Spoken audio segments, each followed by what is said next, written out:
urusobe rw'ibiriho, urusobe rw'ibiriho. Igisubizo ukeneye ngo ubeho ubuzima butunganiwe, bukunejeje ndetse bwo hejuru kiri hafi yawe. Kurikirana ikiganiro urusobe rw'ibiriho, umenye uko ubaho ubuzima bwawe bwagenwe n'Imana ngo bube ubw'ubwiza n'icyubahiro binyuze mu ijambo ry'Imana.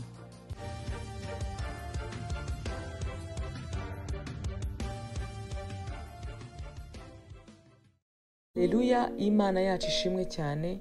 Nongeye kubakira mu kiganiro cyacu dukunda cy'urusobe rw'ibiriho. Urusobe rw'ibiriho ni ijambo ry'Imana ryandikwa n'umushumba Chris, rikaba risohoka buri kwezi ariko rikubiyemo inyigisho ya buri munsi.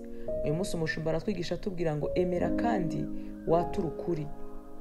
Turasoma Abefesi ibice 3 umurongo wa 20 aravuga hati nuko ibasha gukora ibiruta cyane ibyo dusaba ndetse n'ibyo twibwira byose nk'uko imbaraga zayo zidukoreramo.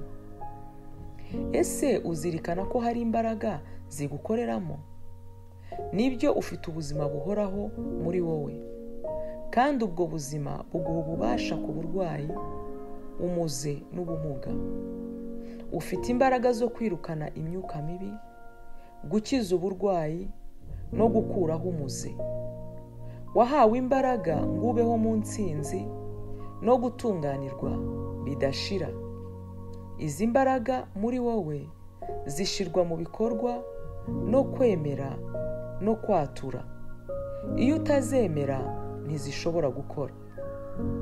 Rimwe na rimwe mu kugerageza kumvikana nk'abaciye bugufi, abantu bamwe bahakana ibyo bafite. Urugero, iyo babwiye uti ufite imbaraga pe, igisubizo cyabo gisanzwe kiba nta mbaraga mfite, Yesu wenyine niwe uzifite. Ariko baribesha. Uwo Yesu niwe wavuze muri Luka 10:19 ati dore mbahaye ubutware bwo kujya mukandagira inzoka na skoropiyo n'imbaraga z'umwanzi zose, kandi nta kintu kizagira icyo kibatwara rwose. Imana ishimwe cyane. Ntugahakane ibyo yaguhaye gusa kuko utekereza ko ari uguca bugufi. Emera kandi uhamye ko Yesu yaguhaye imbaraga zo gukora ibidashoboka, ko yaguhaye ubutware ku bintu byose. Bitekerezeho. Yaduhaye umwuka wera ngo abe muri twe. Utekereza ko ari ugukora iki muri wowe? Ese umwuka wera ubundi ninde? Umwuka wera ni imbaraga. Umwuka wera ni imbaraga z'Imana. Ibyakozwe n'intumwa igice cya 1 umurongo wa 8 havuga ati icyakora muzahabwa imbaraga umwuka wera nabamanukira. Ibi bivuga ko igihe wakiraga umwuka wera wakiriye imbaraga. Itegereze uko Yesu yavuze. Yaravuze ati kuko nk'uko data afite ubugingo muri we, niko yabuhaye umwana ngo abugire nawe. Muri Yohana ibice 5 umurongo wa 26. Abantu bamwe bagomba kuba baratekereje ko yari umwibone cyane kubwo kuvuga atyo, ariko yatangazaga ukuri. Ese Bibiliya ntivuga iti uko ari niko turi hano mu isi? Muri Yohana ibice 4 umurongo wa 17. Emera kandi wature ko wuzuye imbaraga. Reka bibe mu myumvire n'imvugo yawe ya buri munsi. Nk'umuhanuzi Mika tangaza uti ariko njyeweho nuzuye imbaraga mbihawe n'umwuka w'Uwiteka. Muri Mika ibice 3 umurongo wa 8. Uku niko ufungura gukora kw'imbaraga zo mu mwuka. Kuvuga gutya bizica ikibyimba icyo ari cyo cyose cyangwa umuze wose ugerageza guhingutsa umutwe wawo mu mubiri wawe. Imana ishimwe cyane. Haleluya. Mwene data, hari imbaraga ufite. Amen. Izo mbaraga zigutuyemo, izo mbaraga ziba muri wowe. Ntukavuge ngo ntabwo mbishoboye, ntabwo mbibashije, ngo utekereze ko ari uburyo bwo guca bugufi. Oya, kuko Imana yaguhaye izo mbaraga.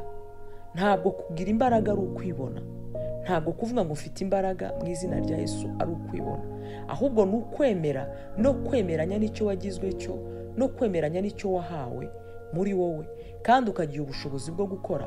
Kuko nk'uko maze iminsi mbivuga, icyo wemera n'icyo uzi ko ufite nicyo kigukorera.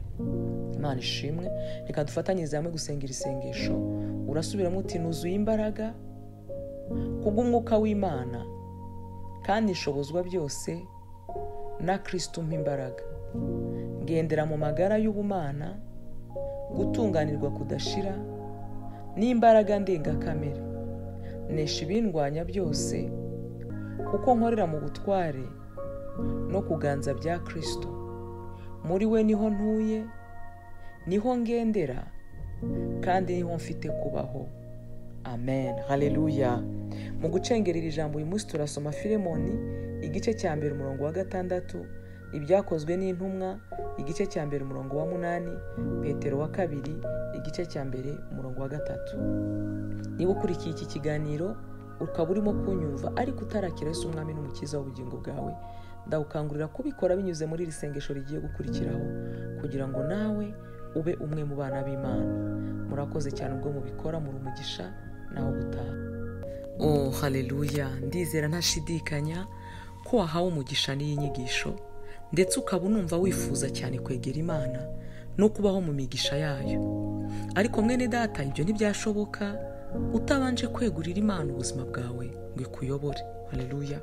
Niba wumva ari wowe Imana iri kuvugisha binyuze mu ijwi ryanjye, sengana nanjye iri sengesho usubiramo aya magambo uti: Mwami Imana, ndaje mu izina rya Yesu Kristo. Ijambo ryawe riravuga riti,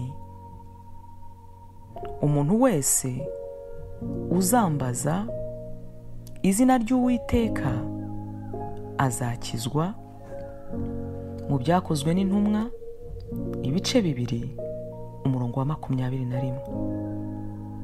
Ndasaba Yesu ngo aze mu mutima wanjye, abe umwami w'ubuzima bwanjye.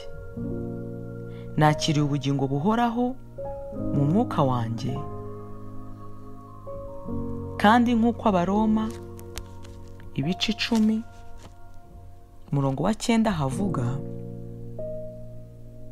ngo niwatuza akanwa kawe yuko Yesu ari umwami, ukizera mu mutima wawe yuko Imana yamuzuye, uzakizwa. Natuye ko nkijijwe, natuye ko mvutse ubwa kabiri, ndi umwana w'Imana. Ubu mfite Kristo utuye muri jye, kandi uri muri jye aruta uri mu bisi. Ubu ndagendera mu gusobanukirwa ubuzima bwanjye bushya muri Kristo Yesu. Haleluya. Amen, amen, amen.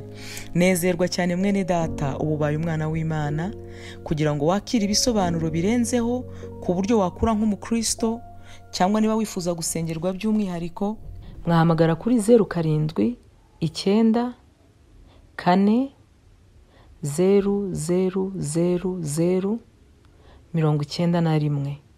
Ndasubiramo 07 9 4 000 91. Imana ibaho umugisha naho gutaha.